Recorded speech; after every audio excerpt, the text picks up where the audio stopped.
Ladies and gentlemen, boys and girls of all ages, welcome to the Friday night Paranormal Portal. That's 2 fun-filled hours of the paranormal, just me and you, and a whole lot of determination to make this an amazing journey. I hope I succeed. I hope you have a good time here with me. I hope I got a great show lined up for you. I've got to tell you today, I've been running on fumes, and I've been trying to catnap here and there where I can. I ended up being a guest on our good friend Cade Moya's podcast last night until about 4 a.m. my time, and it was a marathon. And then I succeeded in sleeping about 2.5 hours, and then woke up, and I've been pretty recycled all day, pretty much. I don't know. But I made it, and it was a lot of fun. Great time. Thank you, Mr. Cade Moya, for having me on the show with you to discuss all those Yowie videos and photos and stuff. And it was some great discussion, great time, and it was just a lot of fun. So special thank you to Cade Moya and the Believe podcast. So if you haven't checked that out, please do. Also today, I made a really cool connection. I made a connection with a guy named Mike from Bigfoot's Wilderness, and it was he was my guest. He's a fellow podcaster, but he has a website, bigfootswilderness.com, and what a great time we had. We had a great time. He and I just discussing, sharing ideas and thoughts and hearing his experiences. He also talks to a lot of people who've had encounters. And if you ever get a chance, check out Bigfoot's Wilderness. You can go to the .com. That's his website. But he has a podcast as well, Bigfoot's Wilderness Podcast. And it's Bigfoot's Wilderness, all one word. I think the podcast is as well. But check it out. Just a super nice guy. He and I had a great time talking, and the time just flew. So obviously I'm going to have to get Mike back and talk with him again sometime, but that should be a good show. And I'm recording another podcast tomorrow, so it's just kind of a whiplash series of events right now. But if you haven't checked out our podcast, please do so, and you can find those on every major podcast platform and some of the minor ones too. I don't want to bash any of the platforms. It's wonderful that they have us on there. And I mean, you can find us on iTunes, iHeartRadio, Spotify, Pandora, Stitcher, Castbox, Podbean, etc., Google Play, and so many more. And we've just been having a great turnout for our podcast. Now, if you're not familiar with the podcast, this isn't it. This is our YouTube show. This is usually an entirely different show altogether. Sometimes we do take YouTube episodes and port them over for the podcast as well. But for the most part, the podcast is a separate entity of its own, with different stories, different encounters, different witnesses than appear here on the show, on YouTube and TFR Live as well. So we got a couple different shows, and so there's more Paranormal Portal than maybe you even thought. So if you're interested in checking that out, please do. And, I don't know. The phone lines are working, ladies and gentlemen. If you want to be a part of my journey tonight and jump on and hitch a ride on the Paranormal Portal, please do so. You can call in at 720-923-0500. 720-923-0500. Those are the numbers for fun right here on the Paranormal Portal. So I hope you'll call in if you've got something paranormal to share. And I know a lot of people, I really believe that most people have had experiences they can't quite explain. Some people are really, really reluctant to say, well, that was paranormal, and that's fine. I mean, it has to do with a person's paradigm, where they're at in accepting what's going on with them. And maybe they just don't, it's not that they're unwilling to look at paranormal, but maybe they just don't believe in it. And that's a whole reality as well.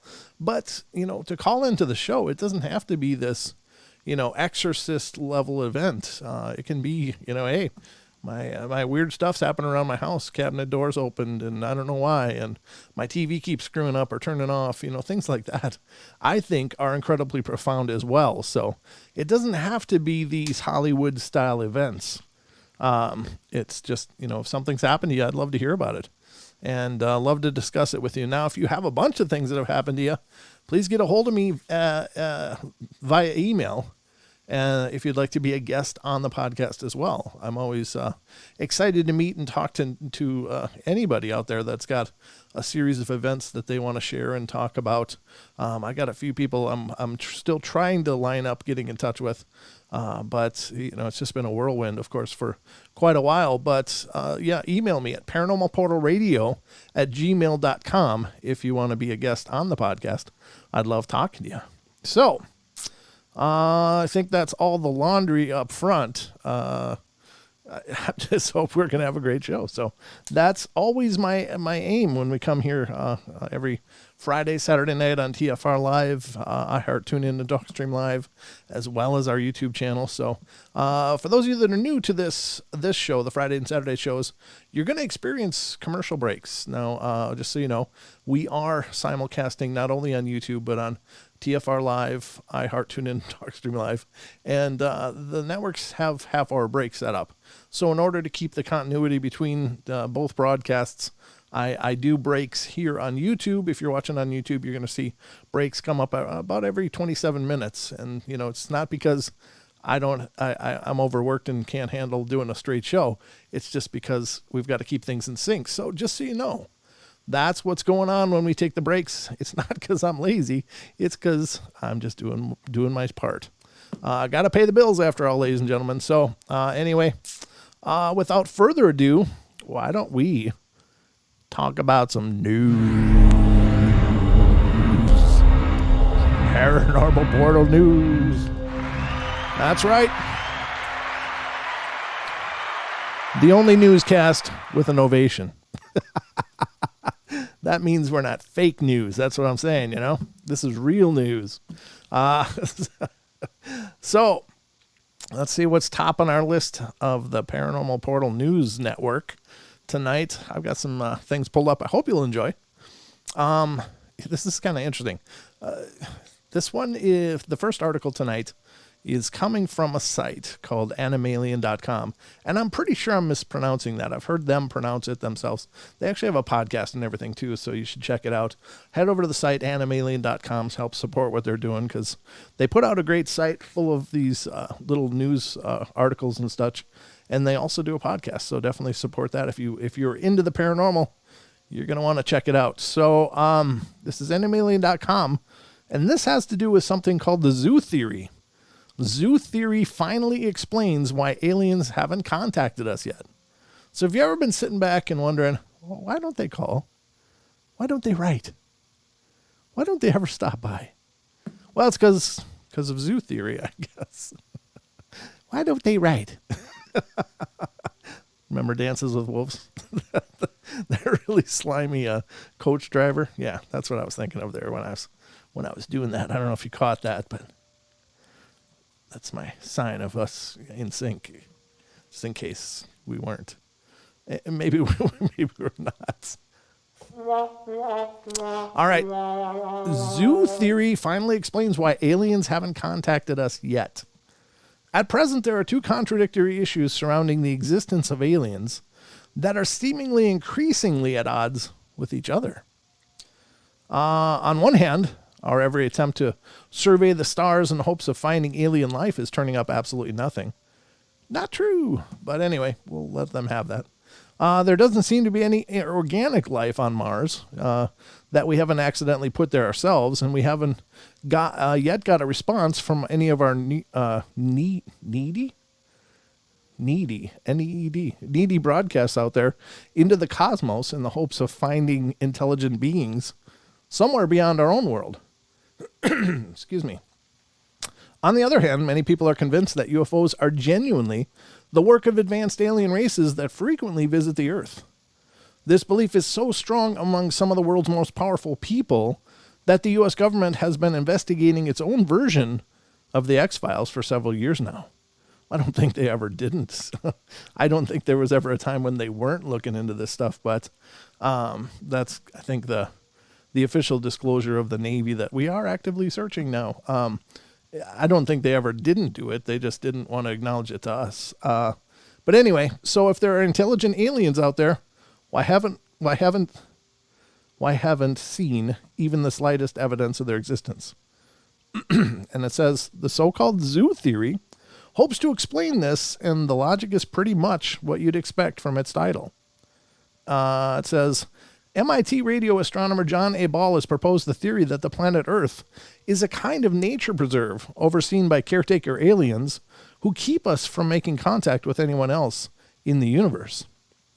Ball has even written a paper documenting his theory, claiming that occasionally spotted UFOs are in fact the signs of extraterrestrial intelligence, aliens, who slip up every now and then in their goal of observing but never interfering with our species' social order.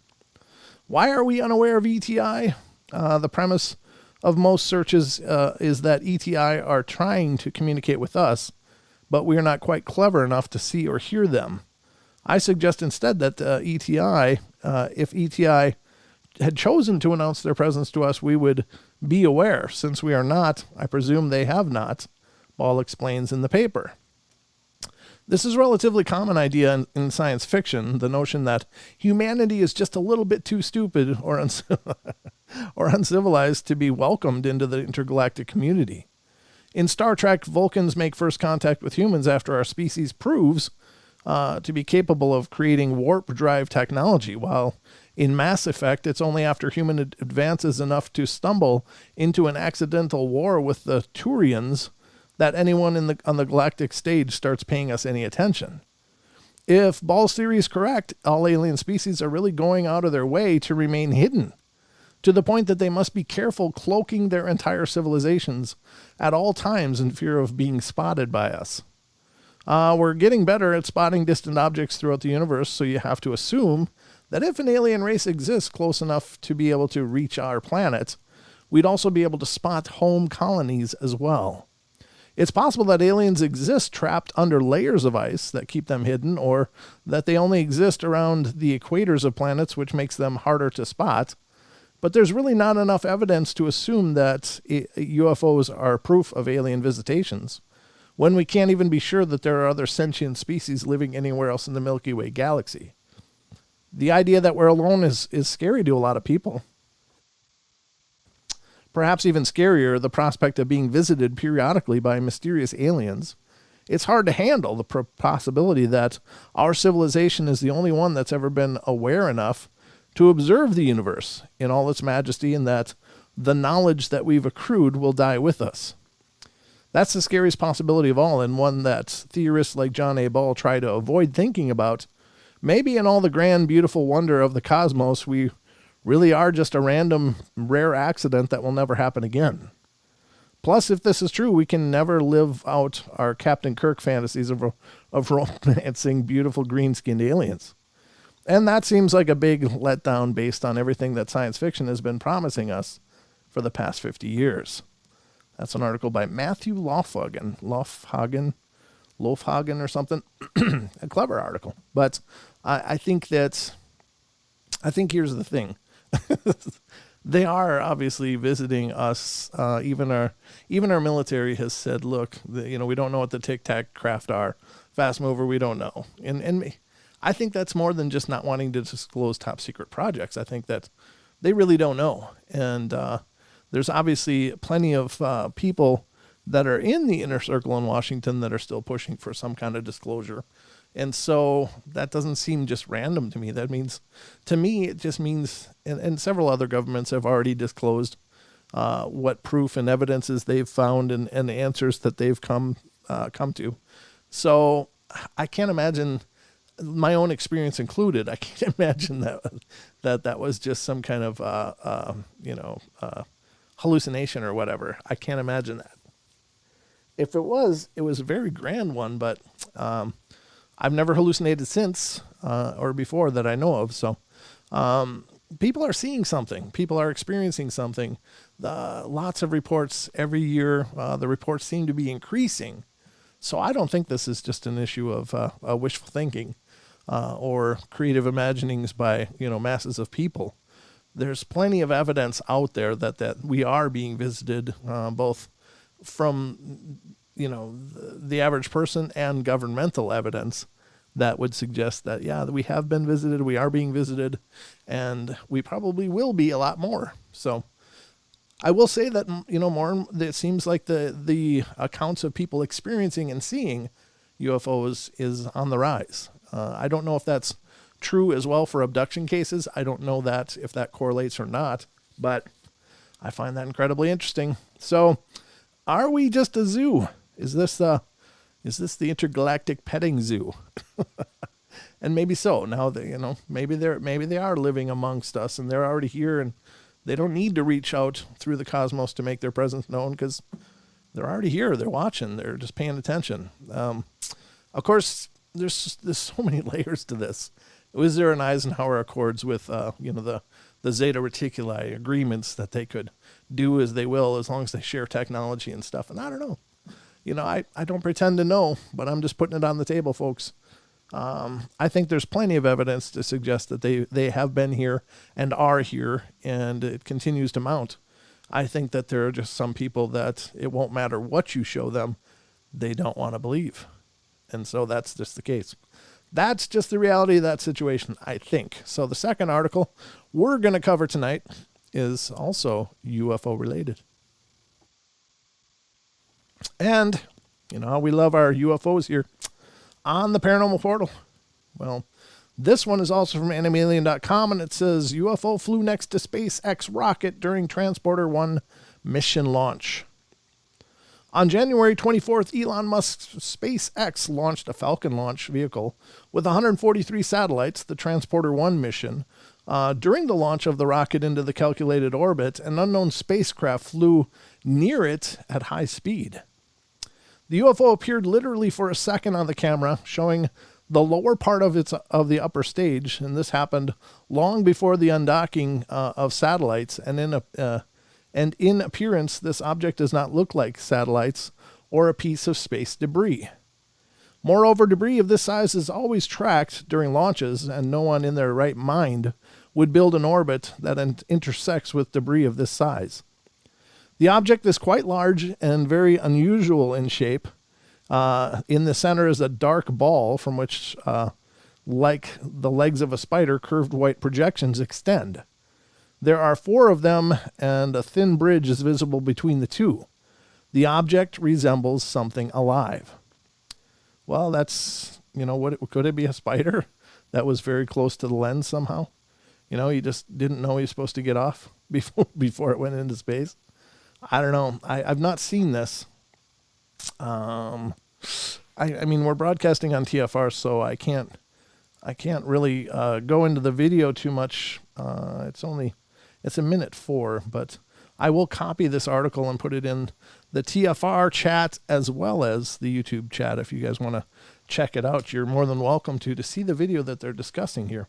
But it wouldn't be the first time that things in space have caught glimpses of what look to be ultra advanced aircraft of some kind. So there's the article for those of you that want to check out the video quickly, or you want to wait till after the show and check it out. Those are your options, but very cool nonetheless. I think I want to check that out after the show too. I should have looked to see if there was a video element there and tried to come up with a better way to present it to you guys. But I think, the more stuff we put up there, the more chances there are we're going to see things that we're not used to seeing.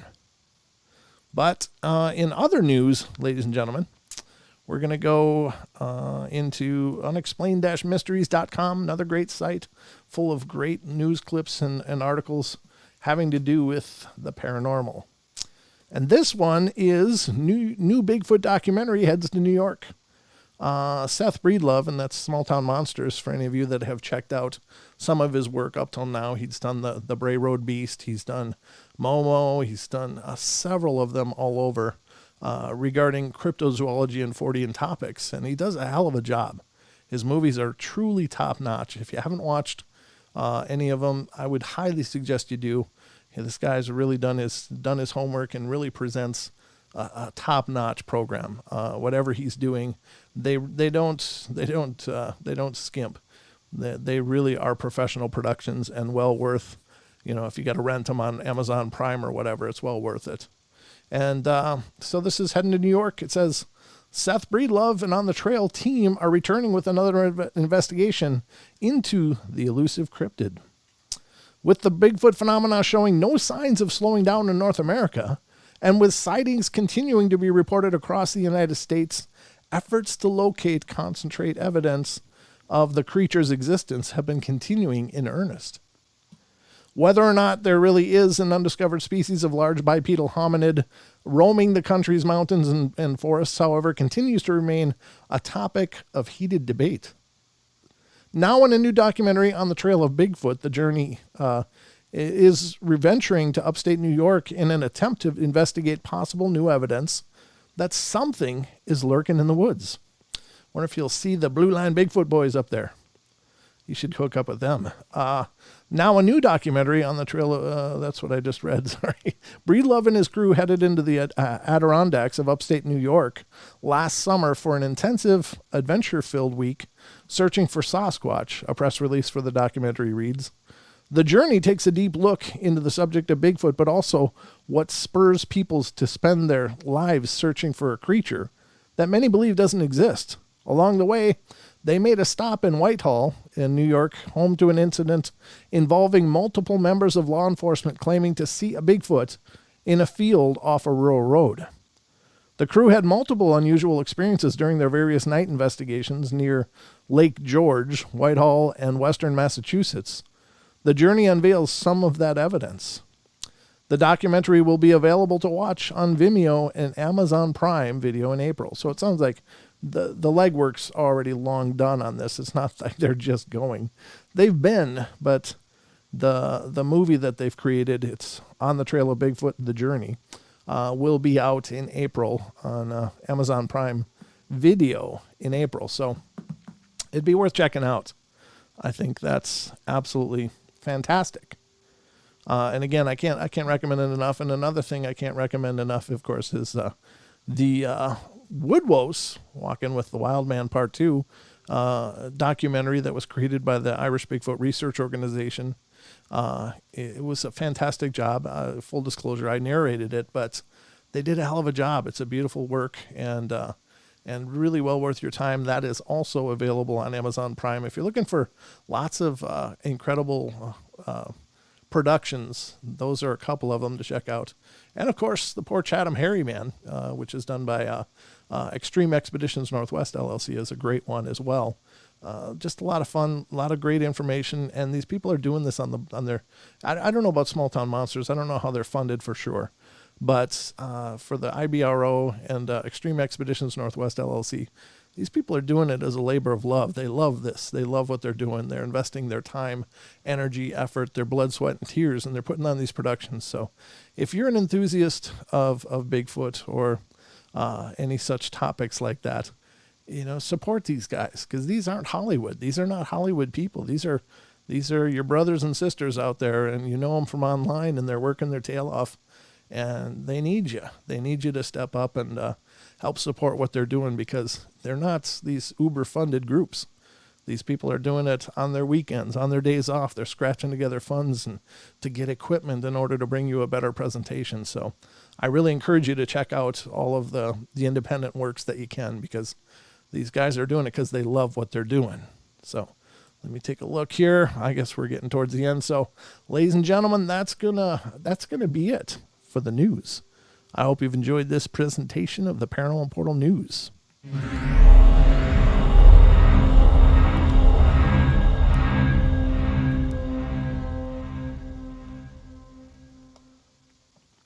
All right, folks, we're returning to the Paranormal Portal normal desk. Normal desk. Like there's anything normal here, right? I tell you, we're getting close to the first break already. There's a minute and about a minute left before the first break. So I thought, that's about time for the news to be done. Again, remember the phone lines are open tonight if you want to call in and be a part of the journey of our Friday night Paranormal Fun Fest. This is how you do it. You call 720-923-0500, and then you can talk to me. I don't know if that's a big thing in your book, but it's a big thing in my book. So if you want to reach out and get in touch with me and talk some paranormal, that's how you do it. and I'll be here waiting. Oh, there's a phone call right now. So I see there's a call. Looks like Everett. Everett, just hold the line through the break, and I'll come back and we'll get to your call, sir. So don't fret. I'll be right with you. If you can hold the line for just about 3 minutes, I'll be right back on the other side of the break, and we'll chew the fat, so to speak. I just love those old figures of speech. Let's chew the fat. That sounds just a lot gross, doesn't it? Okay. All right. So define normal, Aussie says. Yeah, I don't know if there is a definition for normal that fits into this show, but I can only tell you it's the portal. All right, guys, we'll be right back in just a couple minutes. Don't go away for more of the Paranormal Portal just after this break.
Ladies and gentlemen, we're back at it here on the Paranormal Portal. Second half hour is now upon us.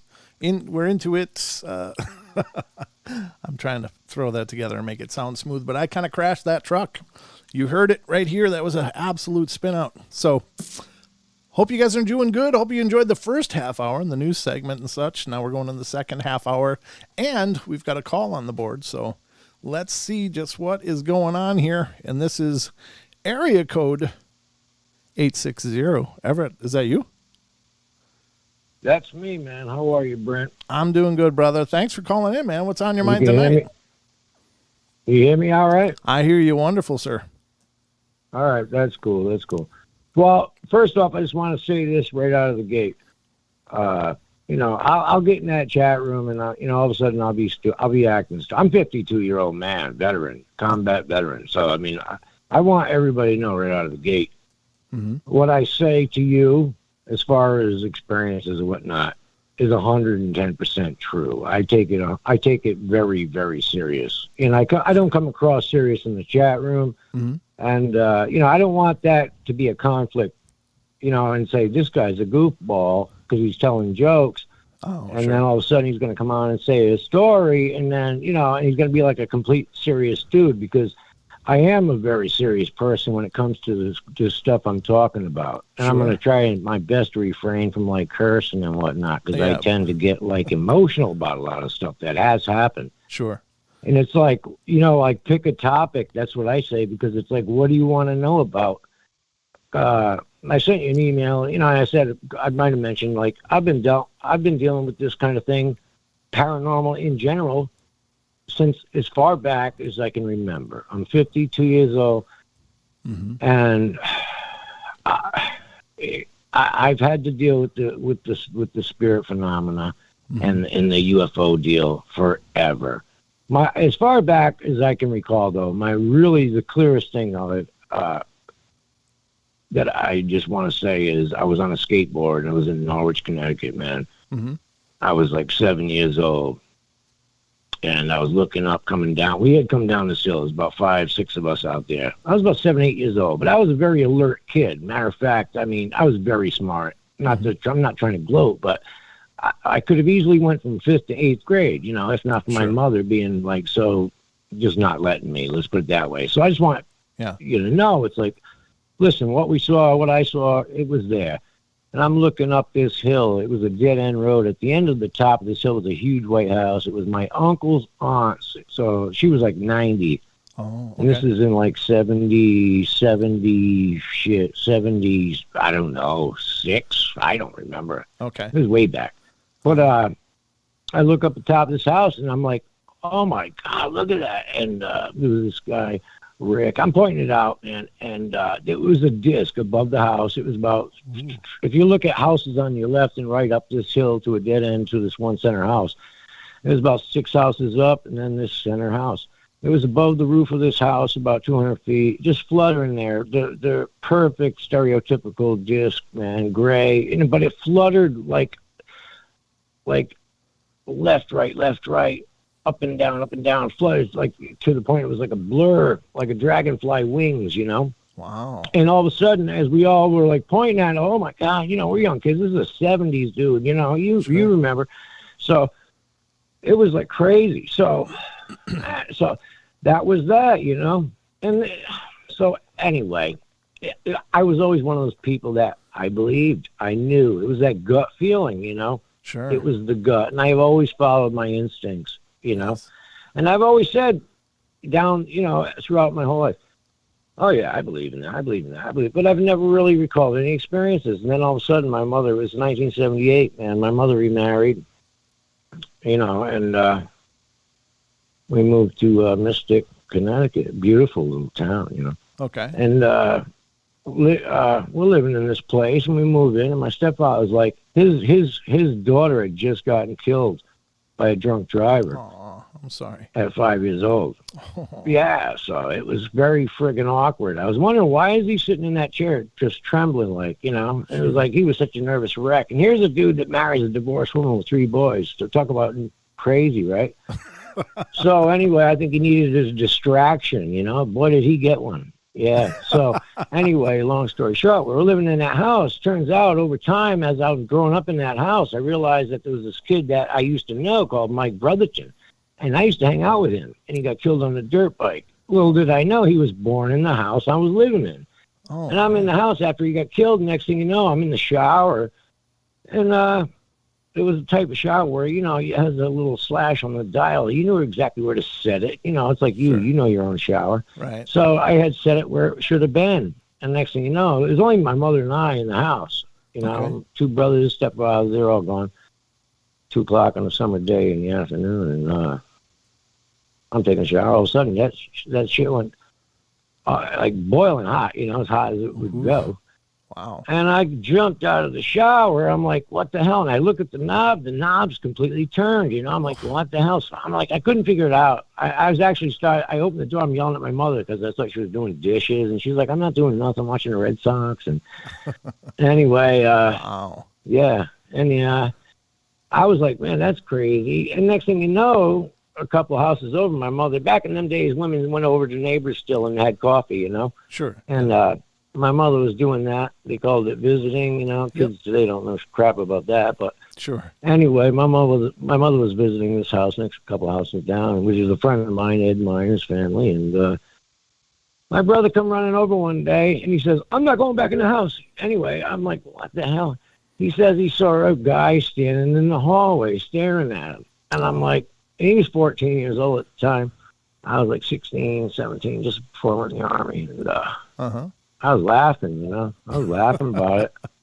Okay. And I was like, anyway, I didn't realize how bad that it screwed his head up. It literally traumatized him, man. He literally, for 2 years after that, until I went in the Army, he would not go in that house if there was no one there. So in the middle of the daytime, he would not go in that house by himself. So Everett. Anyway, wow. He was. He knew it wasn't actually a person. Like he knew it was a ghost, or did he think somebody was in the house? Okay. Yeah, because no, he said he knew it was a ghost. Let's put it that way. Okay. Yeah. According to him, I saw it go. He didn't say it was like a home, like a burglar. Or right. Anything. It was a ghost. Okay. And it was down the hall, at the end of the hall. There was a bedroom, my mother's master bedroom. Anyway, no one knew what to think of that until he was like, he meant business. Anyway, my brother started getting into drugs and all sorts of stupid crap as I went into the military, right? Things quieted down as far as the house goes. It was just things I didn't, I had some things happen. Okay. But here's some craziness is I went in the Army and my mother writes me a letter and my brother's on drugs and all sorts of things. He's like, he's real bad. So it's a whole different story, obviously. Sure. And she says she's going into debt trying to keep him out of jail and all this other stuff, and I'm like, good Lord, And she's hiding. She's got credit card bills. She's getting cash advances on credit card bills, trying to keep him right above water and out of jail, upwards of $20,000, right? Oh, no. And these are all getting charged on credit card advances and whatnot. And she's hiding the bills from my stepfather. Oh, no. Anyway, she's hiding them in between sweaters in the drawers. And he's the type that's oblivious to anything, Right. He was a big, high manager with Stop and Shop Corporation. I don't know if you ever heard of Stop and Shop grocery stores in the New England area, but anyway, he was a big with that. Made excellent money and stuff. And all he cared about was, his couple beers now and then, his job, and he thought he's the type of guy paying the bills was good enough, and that kind of thing. So he was ignorant. Okay. So anyway, here she is hiding the bills from him, and she sticks them in the first night in between the sweaters. She wakes up in the bills in the middle of the night. She wakes up at 2:30 in the morning, and the bills that she's hiding in the drawer were stacked up between her head and his head on the pillow. as if to like give up her secret on her, you know? Yeah, it was crazy. It scared the shit out of her enough to call me in the military in Panama where I was stationed. Oh, no. To say, oh my God, Everett, something's going on here, you know? Mm-hmm. And yeah, that made her a nervous damn wreck. So she stashed him another area, thinking that there's no way he could have like found him himself and just put him in there in between our heads and went to bed, because he wasn't that kind of person. He would have woke her right up out of the sleep and said, what the hell's going on with these bills? Yeah. Because he was like that. He's a money manager. He was a big money manager with the grocery chain. Sure. So, yeah, that was all sorts of craziness that went on in that house. And it turns out, you know, after all that time, I came to find out it was Mike Brotherton who got killed on that dirt bike, who grew up in that house. And I do think it was that dude, you know. Wow. So, yeah, that was that experience with that one particular home when I was coming up, you know. Mm-hmm. Anyway, the weird thing is you know what, when I moved in, I was, I think about 9.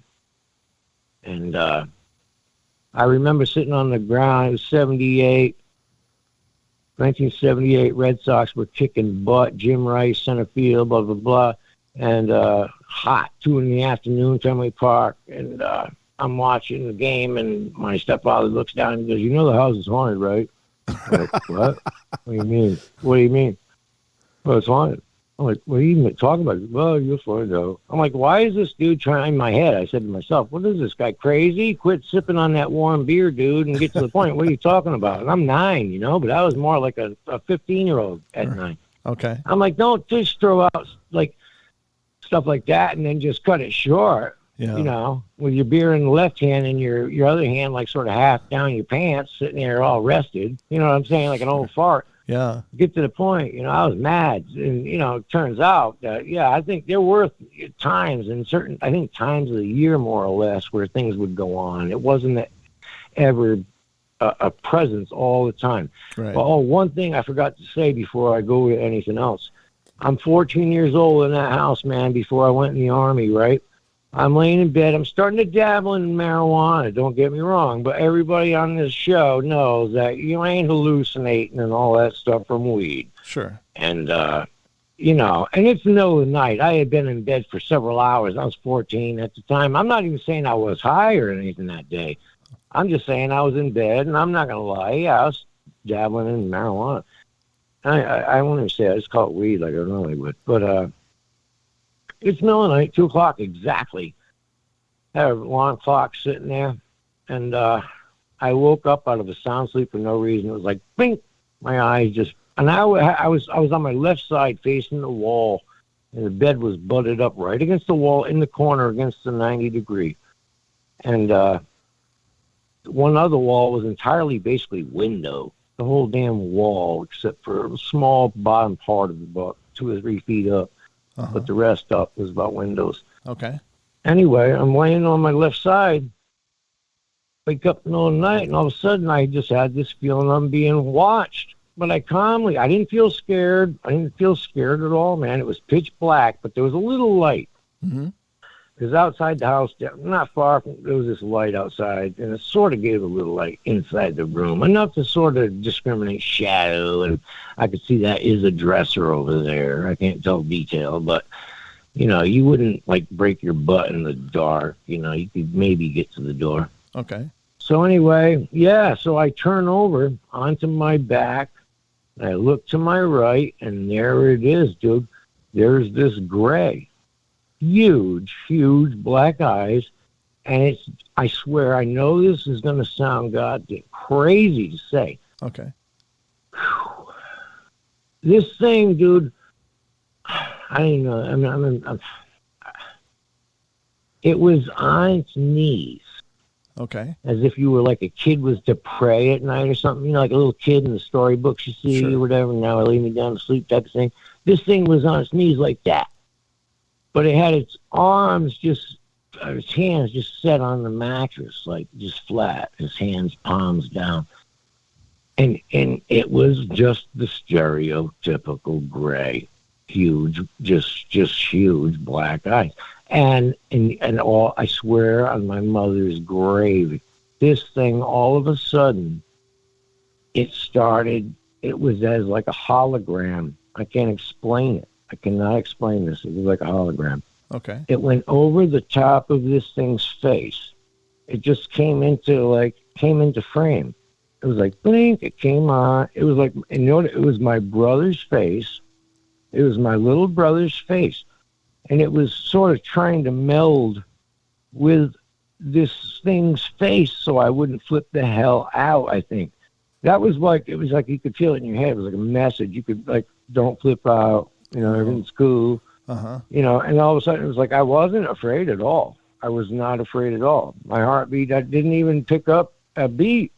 I swear, and that's crazy, but this thing did something to make sure I didn't flip out. I don't know what it is. I didn't feel nothing.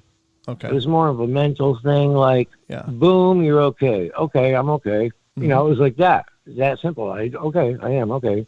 And, he did that thing, and it was like in my head, I said to it, you're not my brother, man. You're not going to effing fool me, blah, blah. I know what you are. I know what you are. And why I kept saying that to myself, I don't know, because I had never dealt with anything like that. You know, that was way before like E.T. and all this crap came out and all this, you know, these shows. And there was a couple of those shows like In Search Of, you know, same as you when you were a kid. And I'm assuming you've got at least mid-40s, right? I'm just a year younger than you. I'm a year younger than you. Huh? I'm a year younger than you. See? Yeah, I didn't know. I'm just saying at least. I figured you got to be at least my age or somewhere in there. Yeah. So, yeah, it is what it is.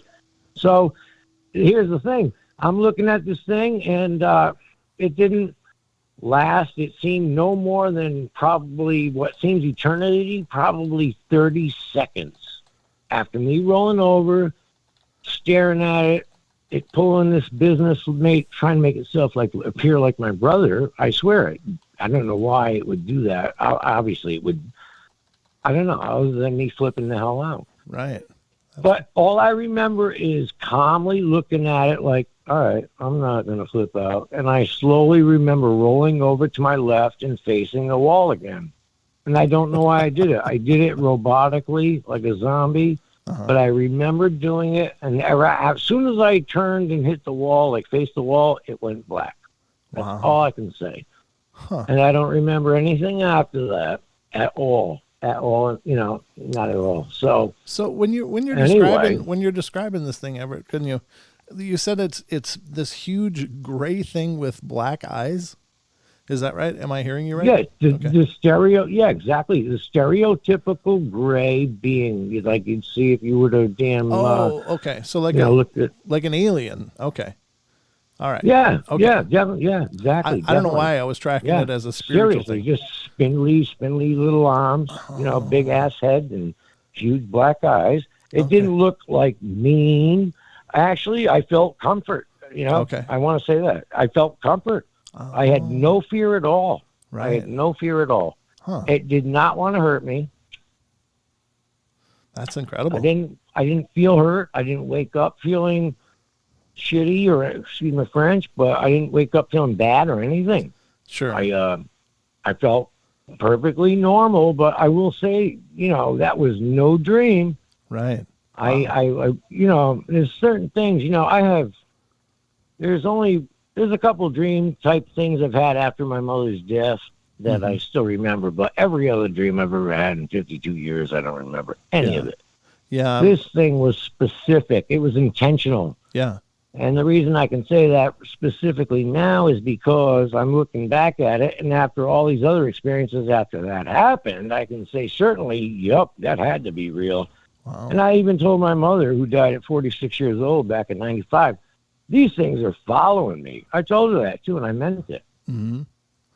Do you? Excuse me. But you don't know. Root beer. Oh, that's okay. Do you? Excuse me. Is there any history in the family of? That's what I'm trying to be bummed about. You got to realize, I shouldn't say it like that. Like you should know. I mean, my family is very limited, only to my father's side. My mother's side has literally died off. I got a couple cousins, very distant. I sort of know where they are in the state, but. Okay. Yeah, I'd love, and I wish, like I could go back in time 25 years to when like my aunts and uncles and all them were still alive and all that, so I Sure. could just like really start taking notes, because back in the days I was, after things started happening in my teens, I became seriously interested, and the experiences I had, they never left me, because I wouldn't be here 40 years later, Right. telling these stories, Right, but and I don't. It was something that actually I've sat and listened to thousands of shows. sure. I've Yeah. never called into one. I've been holding these secrets for years, man.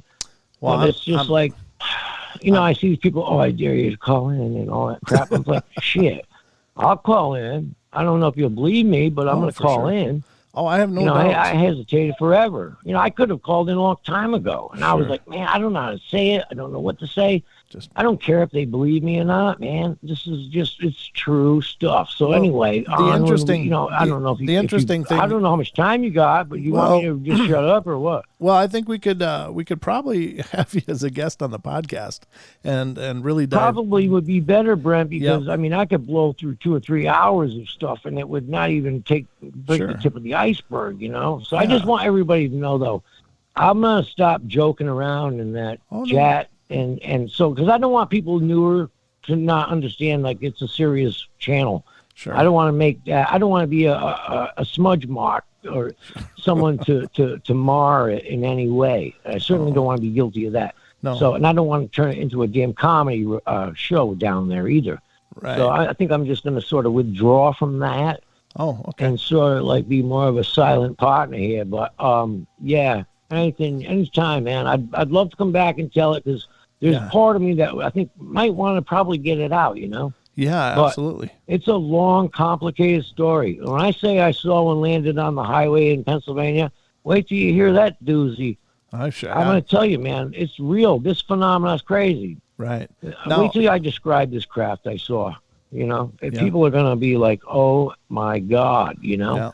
And I'm going to tell you about the haunted house I bought. I lived in it for 7 years. Wait till I tell you. I'm going to show you. I'll send you pictures of the book. The book. Okay. My wife's got everything on a my ex-wife has everything on a hard drive out in Ohio, in Canton, Ohio. I just talked to her about 4 days ago. She's going to look for that flash drive to send me. And if I send you that, you and I are going to break records as far as showing proof of damn paranormal stuff, because I could show you things that will blow your mind. Because my ex-wife and I laugh to this day, because you see the shows on TV and then you see the proof I have. And it's just, it's a literal joke. Excellent. I could make people. That sounds wonderful. I will change. You're not going to you can't understand it until you see what I have to offer as far as the pictures, Sure. You can't. It's undeniable. And Everett, I'm a carpenter, man. I'm not no techie. I can barely email. Yeah. That's true stuff. Yeah, absolutely. I mean that. So, so anyway, just you got my email, get a hold of me and let me know. Yeah. But I got this haunted house story that is beyond compelling. It should be on national news, really. Okay. And I have a book that was put out about it. Oh, in the back room, and I'll send you like an email photo of the book, so you can, proof of what's going on in my name and all that shit in the book, and blah blah blah blah. It was put out by David Pitney. Oh, if anybody wants to look it up, he's done about 9 or 10 paranormal books. A well-known author out of upstate New York, died about 7 years ago, but about 7 years, right after the book come out. Okay, brother. We're on about 7 years. We're just about at the break, but I would like to point out, as far as history is concerned, for the family, you did say that you saw a flying saucer over your great uncle's house or some relative's house. So it does seem that could tie into the family history of abductions. It was over. Yeah, it was my uncle. Yeah. Mm-hmm. So direct bloodline, definitely on my mother's side. But listen, brother, I'll be in touch with. It's crazy, right? It is, and what you're talking about is very compelling. But yeah, we gotta sit down and get this recorded, and we'll share it with everybody. Man, I understand. All right, brother. Well, thank you. Definitely enough for a show or two. I mean, probably. I hate to say that, but it could be definitely a trilogy, man, type of thing. I mean, all right. Yeah, you'll understand when I get going, Brent. Absolutely. But thanks for letting me on and letting me, blow a little steam. I hope everybody understands I'm 100% serious when I'm talking to you. I wouldn't waste yours or mine as far as time goes. Absolutely. Very, very serious. No, I really appreciate it. I'm honored you chose And this I just show. want to thank you again. Anytime, man. Well, I'll be in touch and we'll get this sorted out, okay? Awesome. All right, Awesome. brother. Look forward to the rest of the show, brother. All right, we'll talk to you soon, Everett. Thank you. Thank you, buddy. Thank you. That's really cool. And everybody's got a story to some degree, but some stories are absolutely compelling and thick and layered. And the funny thing is I can relate. I've had a lot of varied experiences as well. It's not just hauntings. I've experienced hauntings and ghost presences and stuff, and I've experienced UFOs. I've experienced what I believe is a cryptid, and it's weird. I don't know. In fact, I was very reluctant when I first started doing the show to talk about it all because I thought, God, that's kind of convenient. People are not going to believe this, but it's the truth. What can I say? So, ladies and gentlemen, we're at the hour break. We're going to be right back in just a few minutes. Don't go away for more of the Paranormal Portal.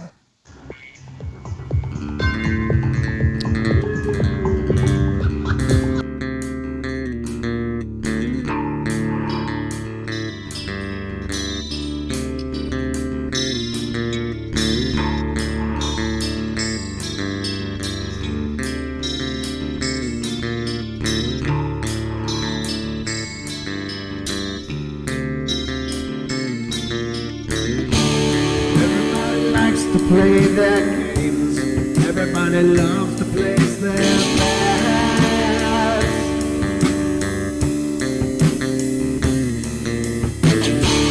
They don't understand the price I paid. They don't care to comprehend.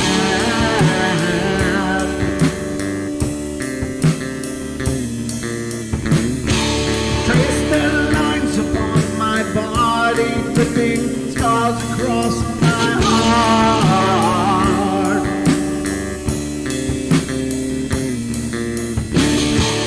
Raging anger pours inside me as their lies keep falling apart.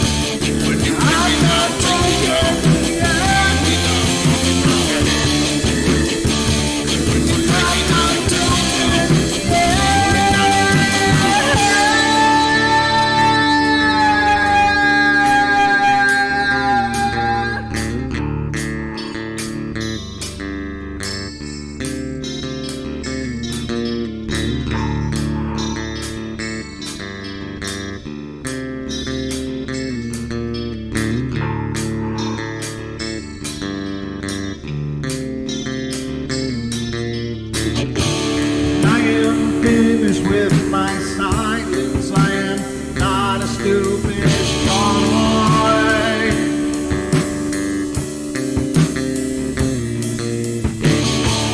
No more breaking me with kindness, just you dance upon my joy.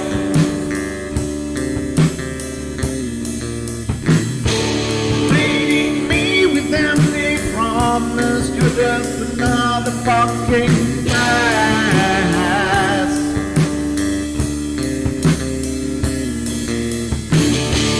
Taking off the slice of my sanity, just make sure that you're well fed.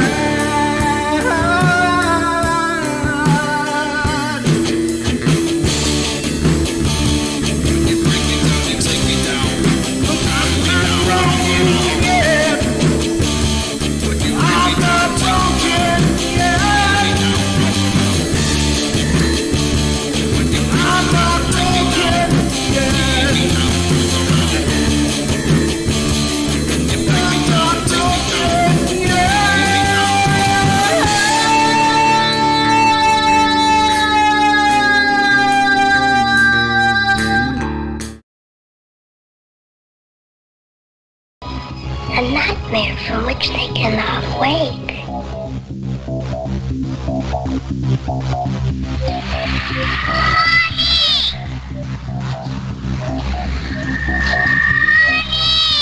I can't see you, Mommy!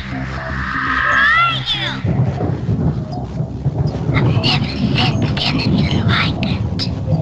Carol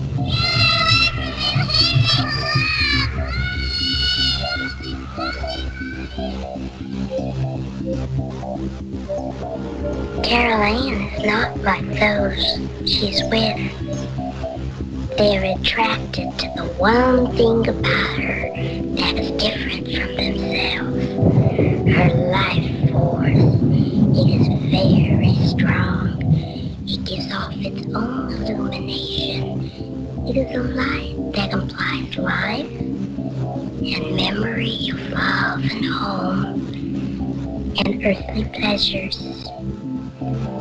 Something they desperately desire, but can't have anymore. Right now, she's the closest thing to that. Poltergeists are usually associated with an individual. Hauntings seem to be connected with an area. A house, usually. Poltergeist disturbances are of fairly short duration, perhaps a couple of months. Hauntings can go on for years.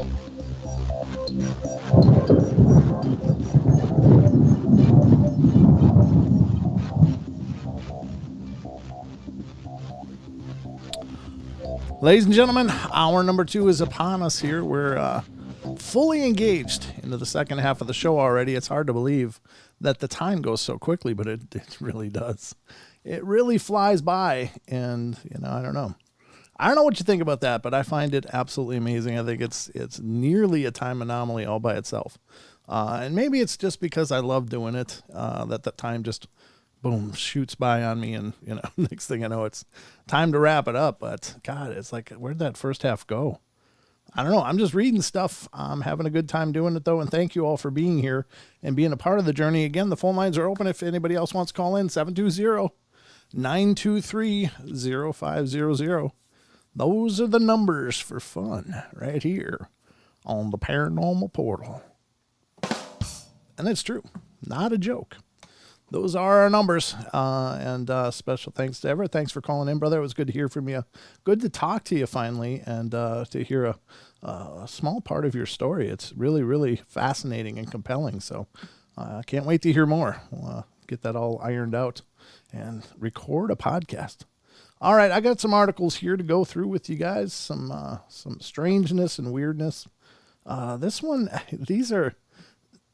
of course, we've talked many times about the amazing catalog of potential beings that exist around us.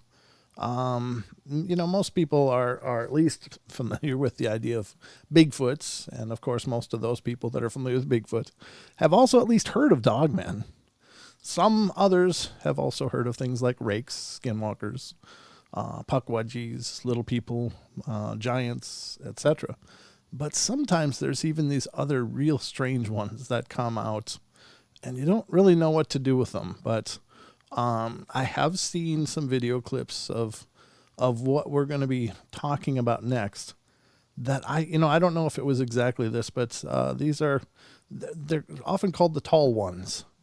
And they're these strange, lanky, almost stick men. They almost look like stick men. They hardly seem possible that they could locomote based on their skeletal and muscular structures, that, because their limbs are long and gaunt, and they look like they're emaciated, but somehow they are, they're very, very tall as well. There are smaller versions. I've seen some video elements that purport to have captured what look like smaller tall ones, and they're roughly in the 8 to 9 foot range. The ones that I saw, I don't know that this is going to be it, if this is the same thing or not, but they look like almost like a human version of a walking stick. And if you've never seen those, then it's amazing that they can locomote, but that's insects and it's a little different. But maybe these things are somehow maybe insect-like. But anyway, if I've got the right phenomena that I'm about to read you, I don't know. But let's get into this. This article is coming from nationalcryptidsociety.org. And this is a great repository for a lot of different cryptid reports and cryptid stories. And, I've more recently stumbled onto this. I know I've heard about it many times through the years, but I just never actually checked it out. And so, I've been checking it out, and it's like, wow, there's a lot here. And if you're into the Bigfoot, the weirdness, the other things that are out there, you're going to want to check out the nationalcryptidsociety.org. So this is an article on their site, and this is called The Tall Ones. And it says, The Tall Ones of Armstrong County, Pennsylvania. It says, the Oxford English Dictionary defines the word cryptid as an animal whose existence or survival is disputed or unsubstantiated, such as the Yeti. For the following witnesses to living cryptids, there's no dispute. In this series of National Cryptid Society case files, you'll read what the witnesses have experienced in their own words. Keep an open mind when reading these accounts, and also remember one's perception and memory of an event can be influenced by the emotions felt at the time of the occurrence. The contributors to this series of articles are doing the best they can to recount what are, in some cases, very shocking and traumatic experiences. And that's really well written, because I think it's really easy for people on the outside of an experience to sit there and go, oh, yeah, is that what you saw? Really? And to discount it or cast aspersions or, cast some derogatory remarks at somebody who has just experienced something that shook them to the very core of their being. And for the person going through it, they not only have to have seen this and experienced it, but they have to carry that memory with them forever. You can't unsee this stuff. And so that was very well written. It says, if you have a personal cryptid sighting or story you'd like to tell us, please visit our Make a Report page on this site. And so it's a repository as well. But this is The Tall Ones from Armstrong County, Pennsylvania. It's from Freeport, Pennsylvania, 2013. It was submitted by a person named Dakota, or going by the name of Dakota. And I'm going to blow it up because I don't feel like squinting my way through this. It says, I was home visiting from college, and it was hunting season, and my family and Dad's friends were going to do a deer drive, so everyone else spread out through the woods and found a place to wait for deer to come through. I was down over the mountain from my house in the flat area near Buffalo Creek. While I had experienced several unexplained things before, I didn't expect anything but normal wildlife while I was hunting. So I was just waiting for deer to be driven towards me. At some point, maybe 30 to 40 minutes into the hunt, I heard running on the hillside behind me to the left. I turned around and got ready, expecting a deer or two to come into range. I was shocked, though, when the 3 humanoid figures appeared and dashed towards across the steep hillside, up and out of view. These figures were tall, maybe 12 to 14 feet in height, if I had to guess, and they were incredibly thin and pitch black in color. I didn't notice any facial features, but they may have been a little too far to see any details. The way they ran was so incredibly smooth and fast, especially considering the steep and rocky terrain. I knew instantly that these weren't anything known to science, and they also seemed very different from the shadow men that people always talk about. I didn't feel any malicious intent from them, but then again, I'm not sure they even noticed me. Haven't seen them since, but I'm sure they're still around. I'm always encountering weird stuff in western Pennsylvania. And Pennsylvania, of course, is the home of Tony Merkel and the Confessions. There's lots of weirdness in Pennsylvania. Lots of strange things going on over there. But these are the tall ones, and this is a very rare kind of report. You don't hear many people seeing or experiencing them, but it does come up. Now, I'm drawn to this memory of seeing a YouTube video, and maybe some of you out there have seen it. It's kind of a low quality video. It's probably from the early 2000s or in mid 2000s, before 2010, I'm thinking, but it's somebody recording from the window of their house out into what looks like their house is butting up to a forested area. And so there's lawn up to a point, and then there's a fence, like a split rail fence or something. And maybe there's not a fence, but I'm in my memory there seems to be one. But then there's trees and stuff past that get thicker and thicker as it goes distant from the house. And you're watching, and this person's obviously seen something or is recording something. You don't know why. And then suddenly this not little in the true sense of the word, but again, about a 9-foot stick man comes out and kind of like, it's like high stepping his way through that thinly forested area into the more deeper forested areas. And you got to think, if there were and are indeed creatures like this, where would they be best served to try to hide? Well, forests, because they look like trees. They look like walking stick humans. Where they would blend in absolutely perfectly. And anybody looking, I mean, consider this. When we hear a noise, we're conditioned in our mind to look for something that we recognize, whether it's a bear, some form of wildlife we're familiar with. So quadrupedal, furry, maybe puffy in shape to a degree, maybe really small, maybe bigger, but in that range. And so we look expecting to see things. We expect to see things. And I think, really honestly, I think this is why it's so hard for us to see Sasquatch and things like that can blend in so well, is because we're not conditioned to look for them mentally. And maybe that's the big thing is how do you see something that is so out of scale for normal for you? It would be easy to overlook it just because our mind and our consciousness isn't tuned to these odd shapes and odd characteristics. Unless you can catch an eyeball or something really familiar, it's like you would glance past the stick person looking like a tree 100 times without seeing it. And so it's not hard to believe that they could stay hidden and perhaps never be seen for the most part. But for whatever reason, this person is recording now. The reason I like that old video, and I like a lot of the old videos, and the reason why is because they've been out there a long time. Though people, oftentimes just say, "Oh, it's fake." I could tell it's fake.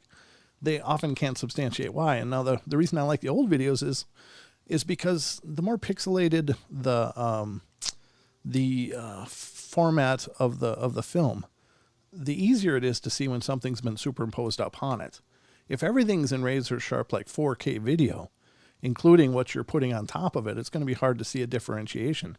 But in those older videos where it was 680, you're looking at 680p or even last 360 or whatever, 280. I don't know how low this resolution goes in those things as far as throwing a number at it. But whenever you blow it up to any degree, you can see the blocks of pixels that are making up the image. And a lot of times, most people that would go out of their way to try to hoax something would superimpose something on top of that, or superimpose a video subject on top of that that's in a whole different resolution. So just by virtue of zooming in, you can see, wow, that doesn't match. That obviously isn't the same stock or at the same moment from the same camera. And so it gets real easy to see. It's real common that UFO investigators will look at images like that, and they'll throw other color filters on them to really accentuate the gradient of the pixelation. Because again, you're putting a 720p background and you're throwing a 1080p UFO on top of it. Well, that's got a different pixel grade completely, so it sticks out like a sore thumb. And so, but those older videos, they were so easy to see if it was being faked. Second of all is that back when those older videos were taken, there wasn't a lot of people compared to today with the user friendliness of software that could just go in and make a believable hoax through video elements. It was just, there was people that could do it, but generally they were probably working in the field somehow and probably weren't going to waste a lot of time. There's art students and things like that may or may not do it for whatever reasons, but generally it was harder to fake back then because the software wasn't as widespread and accessible, and the knowledge wasn't as widespread and accessible. It's easier now than it's ever been to create believable hoaxes, and that's, of course, a bit of a tragedy, but it's a reality. So That's somebody's experience here on these stick people. There are more reports here on this. This is another weird one that is, now this is one I've never heard of. And again, this is the weirdness of these experiences. These are people that are seeing things that's, like I've never ever heard of a raccoon man before now. But it's coming out of Sugar Creek, Missouri. And this is again from nationalcryptidsociety.org talking about a raccoon man. And it says, let's not reread that. That's the opener on every one of their stories. But the 6-foot raccoon man encountered in Sugar Creek, Missouri. And it says March of 2020. Wow, this is very recent. So I was walking to work. I'm a high school teacher. After visiting my aging grandmother, who lives in the location, I took this back road alleyway behind the house since it was a shortcut, and I loved the scenery there. It was around 6 a.m, so it was still kind of dark. On the way the alleyway is that it's a tiny single-lane road with trees around it, and I was headed west towards the community garden. I heard some chittering sounds, so I assumed it was a bird or something, and I heard a trash can fall over, just the neighbor's dog rummaging through the trash, I thought. I saw something behind a tree that it looked like it was trying to hide from me. It was chittering at me and made a mad dash across the pavement into the other trees. And I didn't see much of it, but it was at least 6 feet tall and had black stripes on its body. It stood upright, had 4-fingered hands, and was bow-legged. It managed to scratch the strap of my satchel when it ran, and the claw marks looked more precise, not ragged. I don't know if it tried to attack me or if it was just scared of me and brushed the strap on accident when it ran away. I tried telling my buddy about it, but he was sarcastic about it, so I assumed no one else would believe me. I only found out about this website today, so I figured I would share my experience with the raccoon man, as I dubbed him. Wow, that's very bizarre. Again, I don't know what the hell is out there. I don't know what is the limit. Is this an actual creature? Is it a tulpa that was somehow created? Is it any number of things? Who knows? Is it some kind of spiritual manifest being? When you hear things like this, I often think of, I don't know, a lot of legendary figures that look like a melding between a person and an animal. And there's a lot of different religions that talk of that. Ancient religions, but maybe there's something to it. Maybe it was something. I don't know. I don't know what to do with this, do with a report like that. But nonetheless, that's what's reported. So that's the raccoon man, folks. I don't know. Have any of you ever heard of the raccoon man? You'll have to let me know in the comments, because I don't know. I've never heard of it. But that's why I love this stuff. You always hear something new all the time. Wow. Now these stories I like. I haven't heard a lot of these. They're kind of few and far between. But I wanna read it because I love stories of the Fae, because again, these stories go back and they're as old as time. They're as old as our ancestral memories of cultures dealing with these small diminutive winged people that were called the Fae, and I think there's something to it. I think that every legend, there's a basis in truth, or a reality based where the legends were born. I don't think that they were all just fabrications of creative minds. I mean, some of them certainly were. I can't say that's there's a snake in South America that dug trenches that became riverbeds and stuff. I can't say that that's the case, but nonetheless, there's other things that were seen and experienced through our ancient world that I believe do have foundations, in fact. And I think perhaps even things like trolls and goblins and things like that, while there very well may be creatures that are distinct and a thing of their own, I think that maybe ogres or something else were perhaps somebody seeing what like a woodwose or a gray man or a Bigfoot or a Yowie or whatever, and they just used these terms that were familiar from their culture and their stories. And so Perhaps that's where some of these were born, was just people seeing something they didn't know how to quantify. So they thought it must be some relic of their ancient past or something. But anyway, this is a human hand-sized fairy insect fairy, encountered in Effingham, Illinois. And you'd expect that to be from like the UK or Ireland or something, but it's from Illinois. It says, my parents and I were leaving a camping trip on land that we own late at night. We drove through a family farm on the way home, and I was in the back of the truck watching the mob of insects fly every which way. Suddenly, a bug as tall as a human hand flew into view and made a beeline for the truck. It then reversed directions as soon as the headlights shined on it.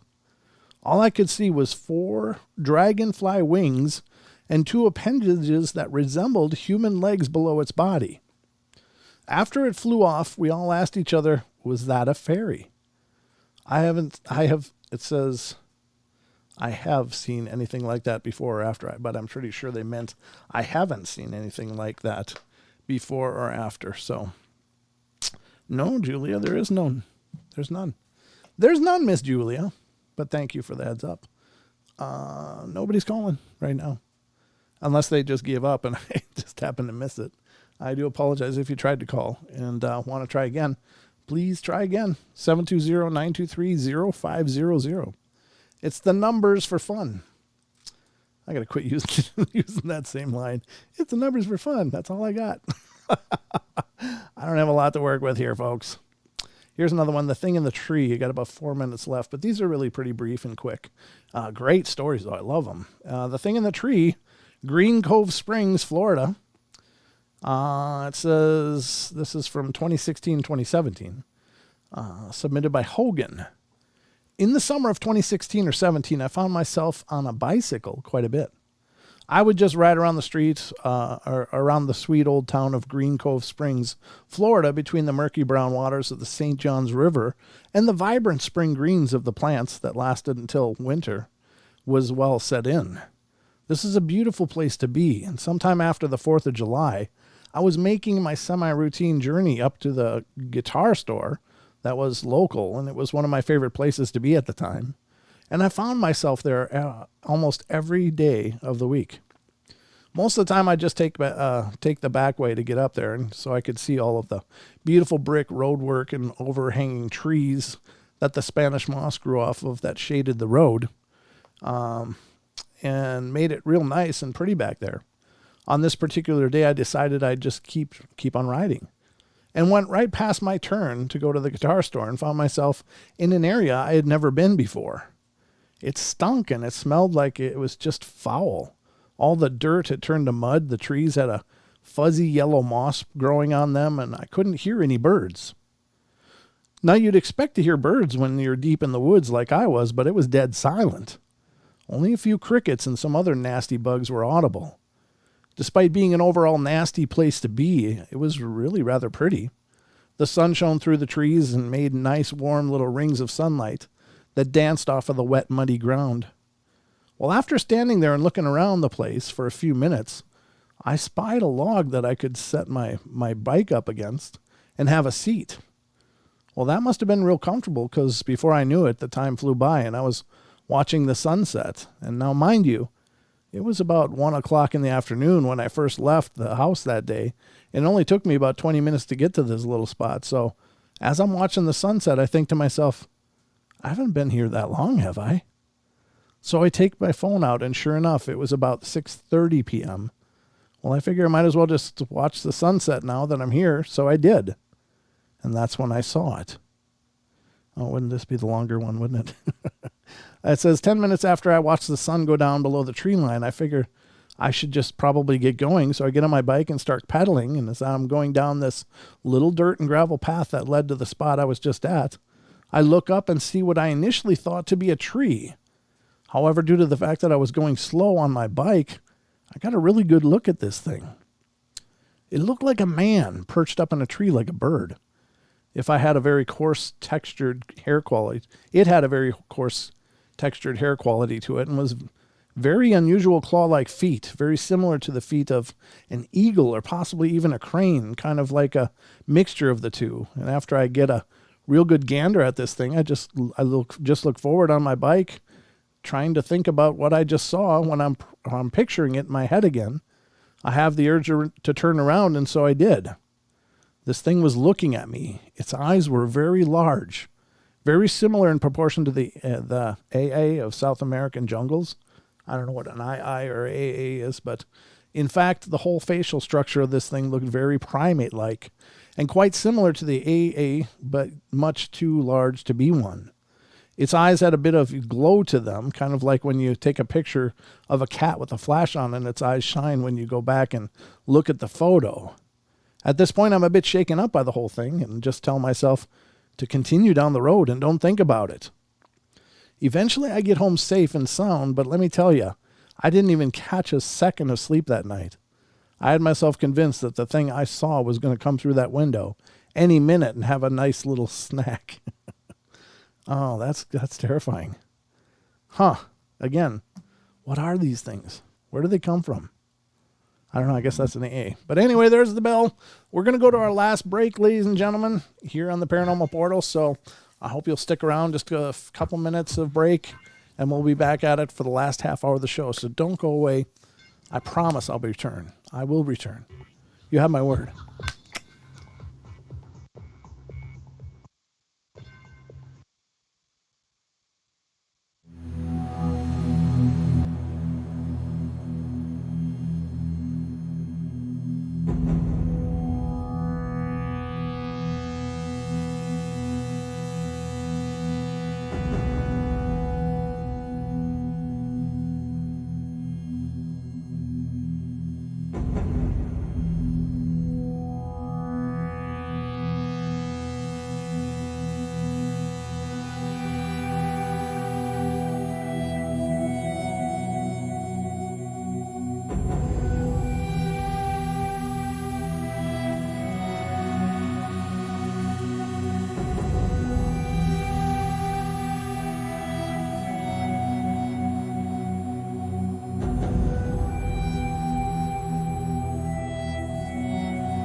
right, ladies and gentlemen, welcome back.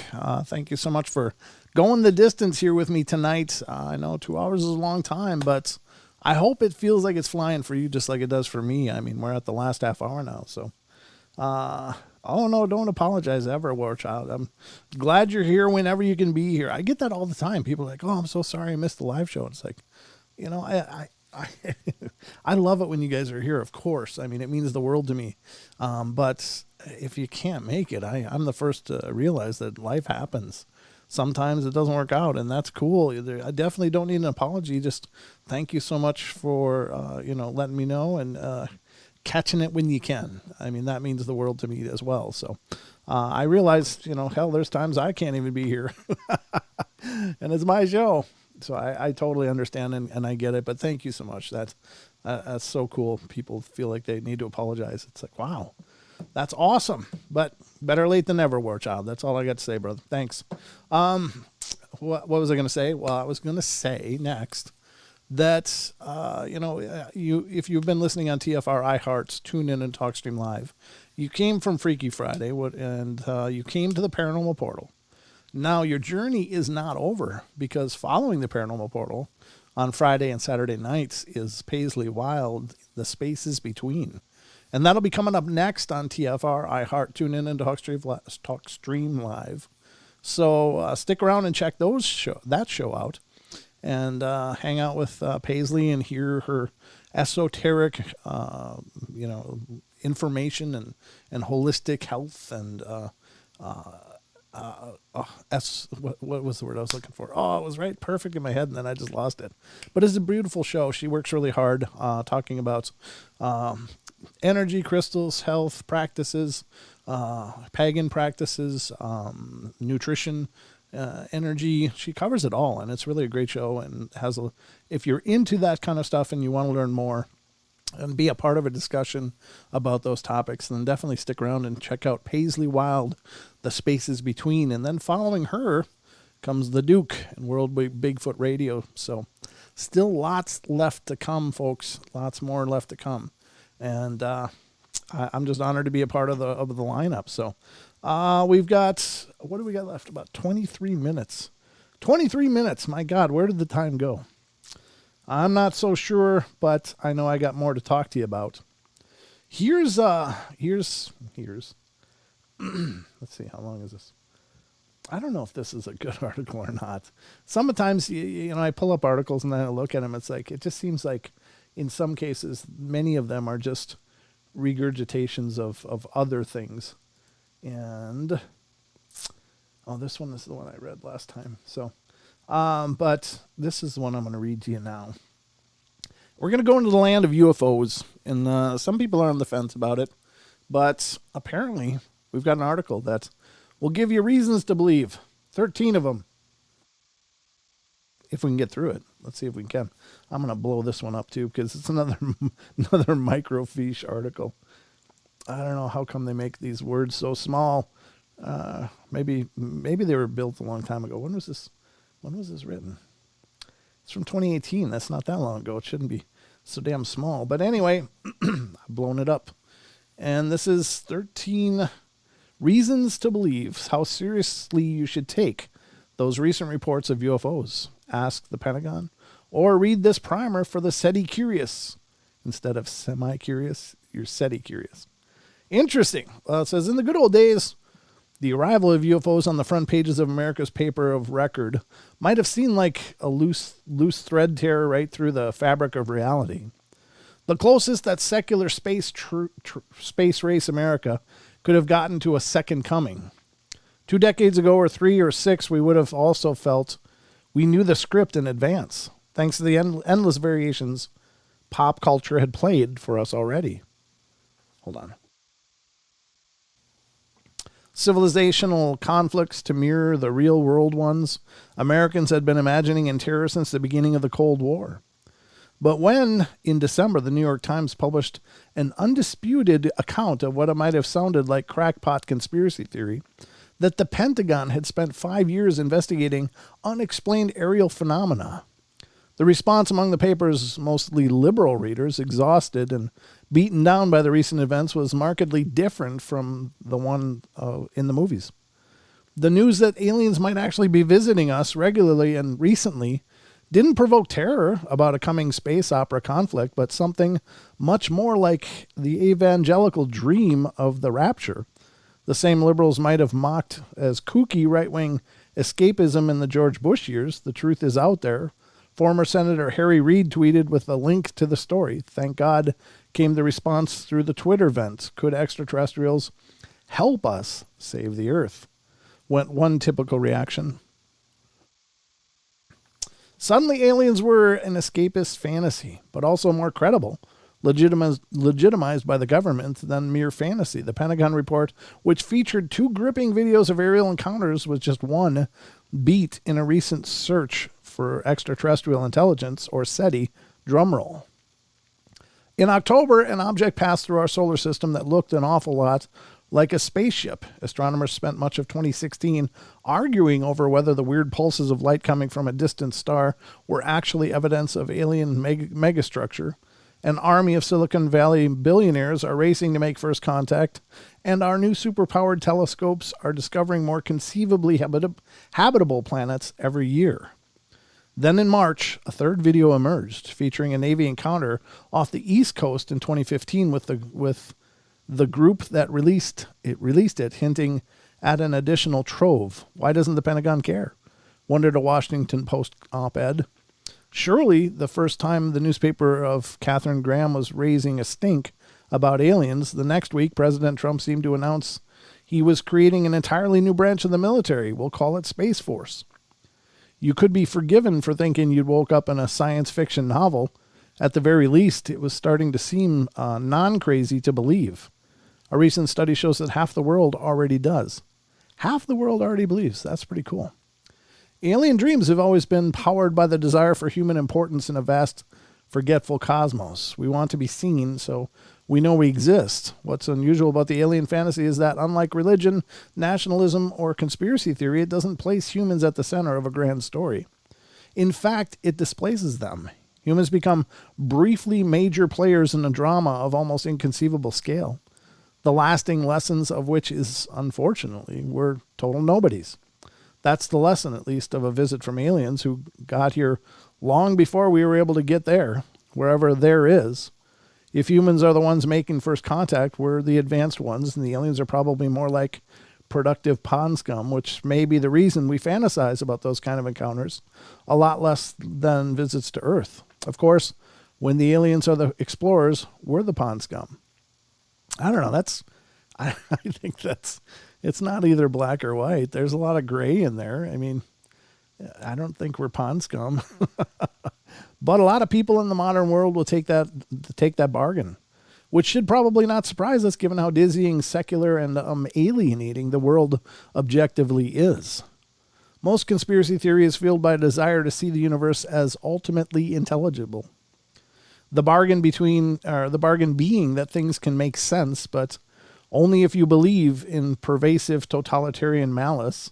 Alien conspiracy theory keeps the malice, cover-ups at Roswell, Men in Black, but rather than benzo comforts like order and intelligibility, it offers the psychedelic drama of total unintelligibility, awe, wonder, knee-wobblingly deep mystical experience of existential ignorance. Every extraterrestrial era has its own fantasy of consequentiality. I don't know. I'm kind of bored of this article. Are you guys bored of this? Let me know in the chat if you guys are bored of this. I don't know what the hell they're... This is like somebody's writing project, and they're just trying to flex on how well they're writing. I don't know. Is it just me, or let me know, guys, in the chat if you think this article is already exhausting you. I don't want to end on a I don't want to end the night on a turd here. I want to end it on something good, and I feel like this isn't it. Why we should believe. Is there any point where he actually gets to something? Government literally admitted I can just read the bullet points here. The government literally just admitted it's taking UFOs seriously. That was number 1. Number 2, Harry Reid says we're not taking them seriously enough. Okay. Number 3, scientists are suddenly much more bullish about the possibility of life out there. They're especially bullish about these planets, Proxima b, TRAPPIST, LHS, Ross, Mars, etc. And there is documentation. I don't know what that means. Ask UFO convention attendees who claim to have had personal contact with extraterrestrials to draw and describe their experiences. A sampling was below. Okay, so there's documentation. That's kind of interesting. That asteroid looks an awful lot like a rocket ship. That's Oumuamua they were talking about. And we've talked about that. Avi Loeb, the Harvard professor, who's gone on record now saying that he believes that it could very well just be space junk or something traveling through potentially with light sails or whatever. But it wouldn't look like this. Apparently, it was very reflective. So this is as if it was designed to look like a piece of space rock, but by all accounts and reflections of the information they were able to gather, is this would be a very shiny surface that it was reflecting light as it moved, and it couldn't be this surface and reflect much light. Where are we going? 7, Masters of the Universe are obsessed. They are also all men. I don't know. Oh, there we go. There's the Masters of the Universe, I guess. As are some prominent military and government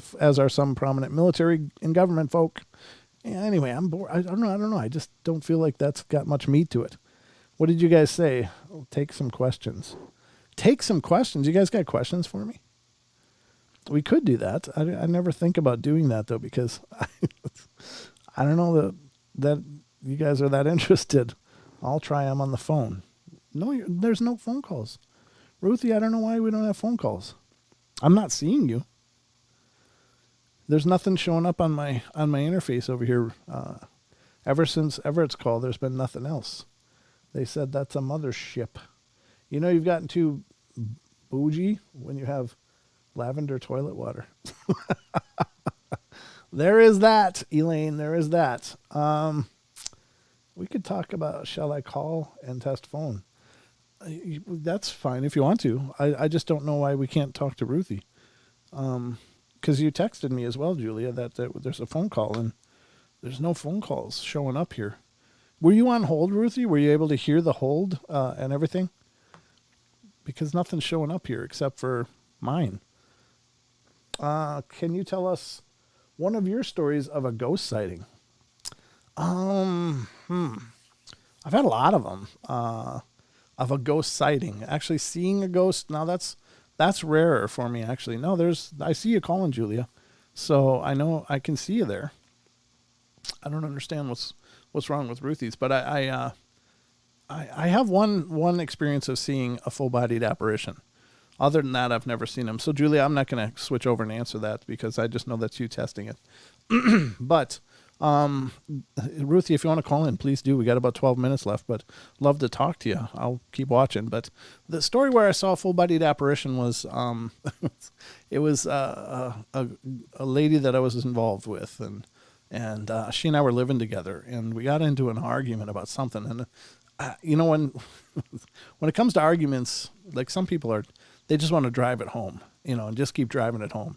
Well, that's not me. I'm not that kind of arguer. I like to just take a step back and, sleep on it or just, get some space and come at it from a more grounded place. Well, this person I was with, she did not handle problems that way. They were to be driven with reckless abandon into whatever got in the way. And so I was like, you know what? I'll just sleep on the couch. I just can't do this anymore. It was getting late anyway.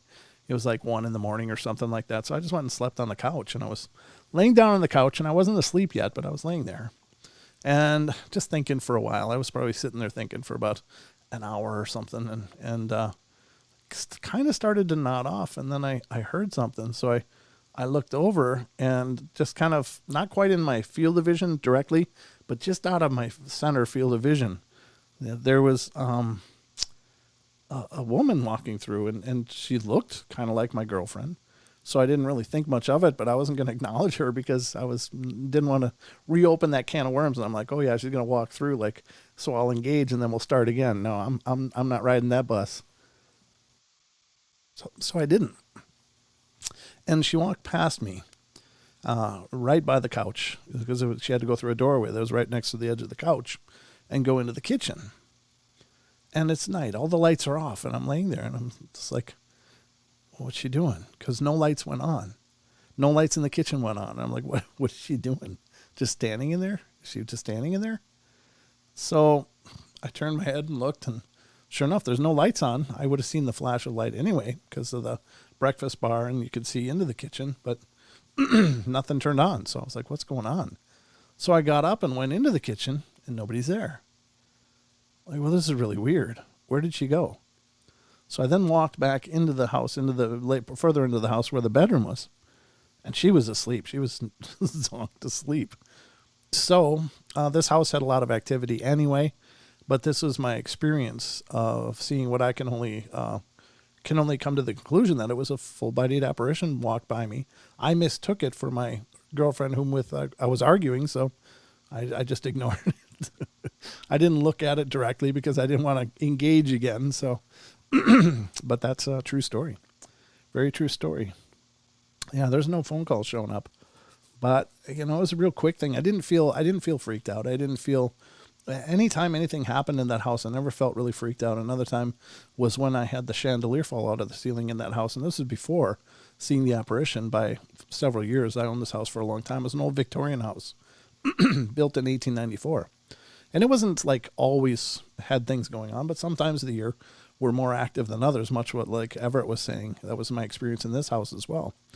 But it was right after my divorce from my first wife, and I didn't really have much because, as you can imagine, I gave pretty much everything up.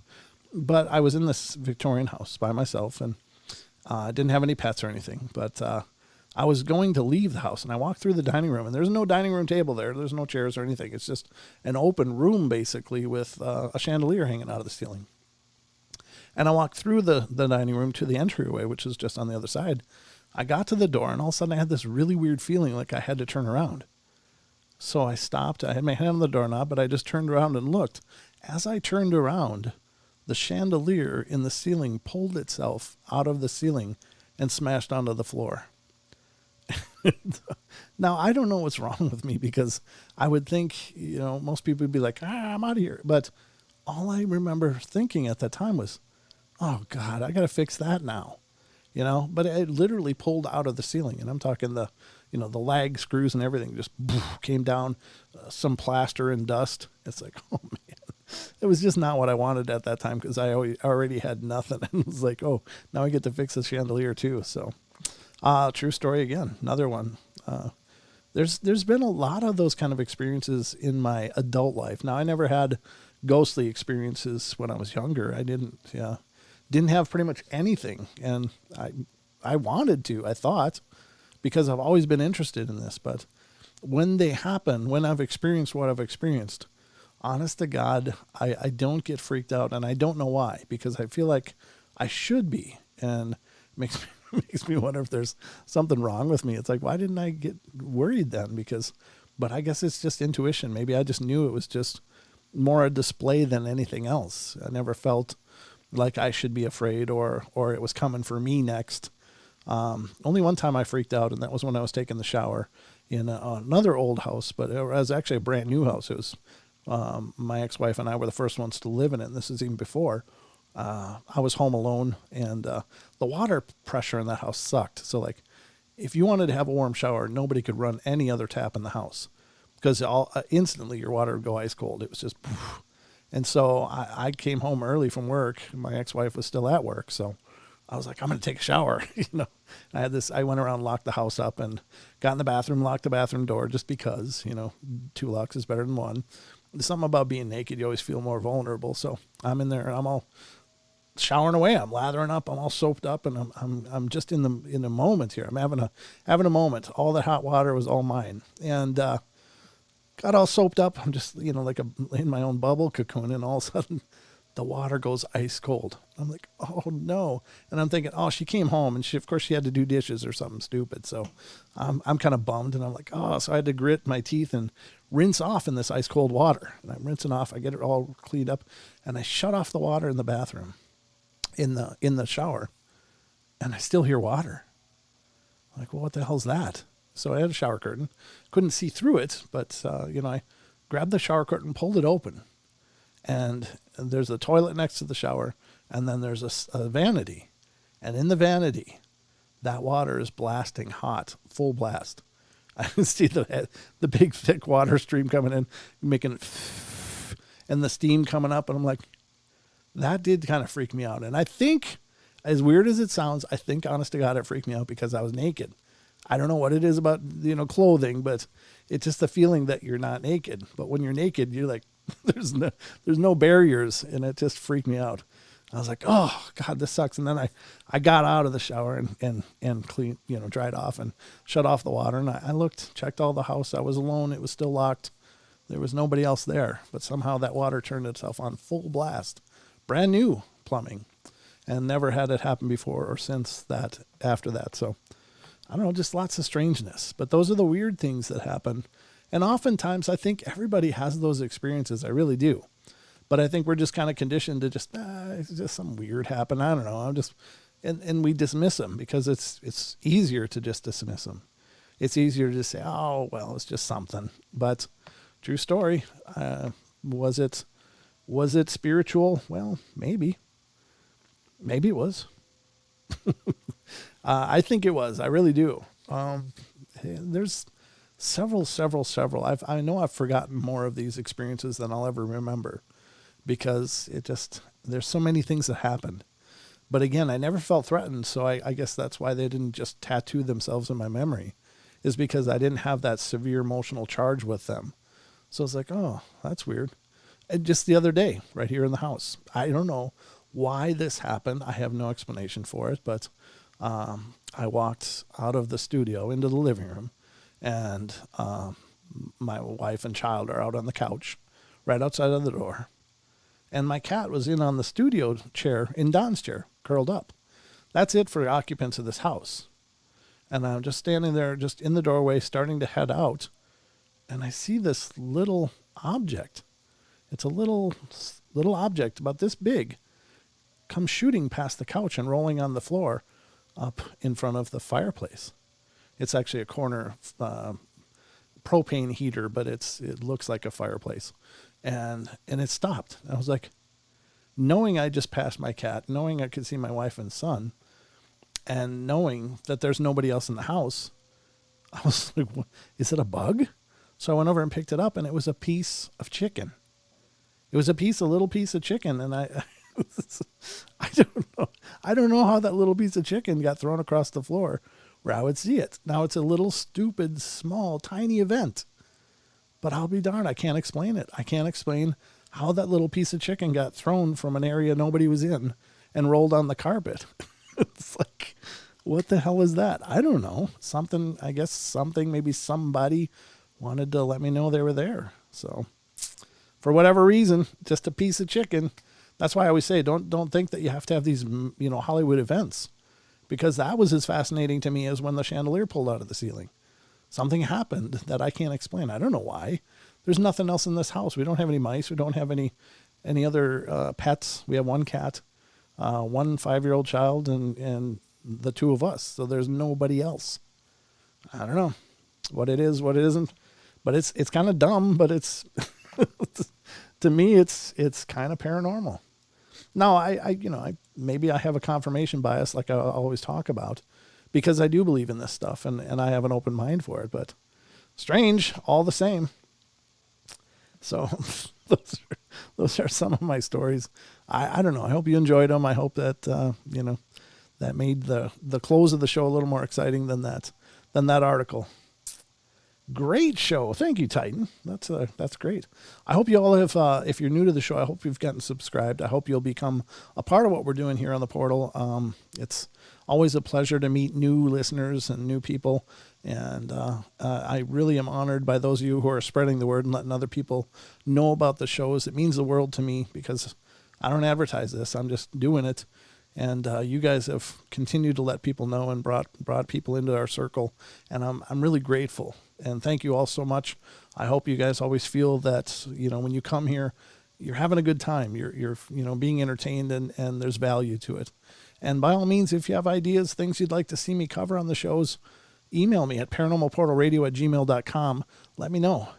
If we're not doing something that you think would be a lot of fun to talk about, email us, let us know, and we'll research it and bring you a show about it. So this is, your show as well. So please feel free to get involved in it, and please keep letting people know. If you're not currently subscribed, please get subscribed. Hit the notification bell, because that's about the only way you're going to know when we're doing something. But I'll be here. Check out the podcast. Follow us on Facebook. Follow us on Instagram. Follow us wherever the hell we go. Stalk us. Hell, stalk us. All right, guys. Love you all. Be good, be kind, be nice. Take care of each other. Find the magic in every day. And remember to laugh as much as you can. Love you guys. Have a great night. I'll be back tomorrow with Dawn, and we'll tear it up. Good night.